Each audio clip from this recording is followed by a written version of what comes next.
എത്ര ദിവസമായി ചങ്ങാതി കണ്ടിട്ട്? എനിക്ക് എവിടെയായിരുന്നു? ഭയങ്കര ക്ഷീണമായി കഴിഞ്ഞപ്പോൾ ഞാനേ ഡോക്ടറെ അടുത്ത് പോയി. ഡോക്ടറെ അടുത്ത് പോയി കഴിഞ്ഞപ്പോൾ പുള്ളി എനിക്ക് കുറെ ഗുളികയൊക്കെ തന്നു. ഈ ഗുളിക തൊട്ടിനെ ഒന്ന് നോക്കിയിടവേ. ഒന്ന് നോക്കട്ടെ.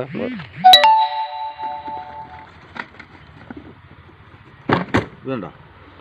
ഈ ഗുളിക തന്നു കഴിഞ്ഞപ്പോൾ ഡോക്ടർ ഒന്നും പറഞ്ഞില്ലേ? നോക്കിയൊന്ന്. അത് തന്നെ ഞാൻ പറയണേ. എനിക്ക് മനസ്സിലായി, സാധനം മനസ്സിലായി.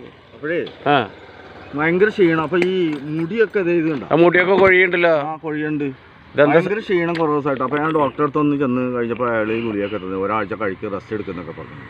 അപ്പൊ എന്തെന്നാ നീ? അതെ, ഞാൻ പറയുമ്പോൾ ടെൻഷനൊന്നും വരരുത്. ടെൻഷനും തൊട്ടാ ഗുളിക കഴിക്കണേന്. അത് ഇതേ ക്യാൻസർ പേഷ്യൻറ്റിന് കൊടുക്കുന്ന മരുന്നാണ്. ക്യാൻസർ പേഷ്യൻറ്റിന് കൊടുക്കുന്ന മരുന്നാണ്. ഇതിപ്പോൾ ഇതൊരു പ്രിലിമിനറി സ്റ്റേജാണ്. നീ പുള്ളി കളിക്കണം? ഞാൻ പുള്ളി കളിക്കല്ല, ഞാൻ കാര്യം പറഞ്ഞാൽ ടെൻഷനൊന്നും അടിക്കില്ല ഇയാൾ കേട്ടാ. ഇയാൾക്ക് ഇപ്പം നിർത്തണതല്ല ടെൻഷൻ അടിക്കാനുള്ള കാര്യം. വീട്ടിലെ ബാധ്യത എല്ലാം തീർന്നതല്ലേ, രണ്ടാ മക്കൾ, പിന്നെ എന്തിനാ എത്ര ടെൻഷൻ അടിക്കണേ?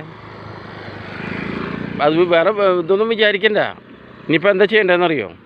അടുത്ത പ്രാവശ്യം ഡോക്ടറെ കാണാൻ പോകുമ്പോഴേ ഈ മരുന്ന് എന്തിൻ്റെ ഒന്ന് തുറന്ന് പറയാൻ പറയാം പുള്ളിയോട്. എന്തായാലും ടെസ്റ്റ് എന്താ വേണമെന്ന് വെച്ചാൽ ചെയ്യാം.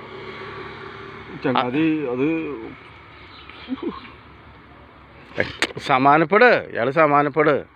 ഇപ്പം നമ്മുടെ ഫീൽഡിൽ തന്നെ എന്തോരം ആൾക്കാർ ക്യാൻസർ വന്നിട്ട് രക്ഷപ്പെട്ടവരുണ്ട്. ആ ഇന്നസെൻറ്റിനെയൊക്കെ നോക്കിയാൽ പുഷ്പം പോലെ അയാൾ നടക്കണ. ടെൻഷൻ അടിക്കണ്ട.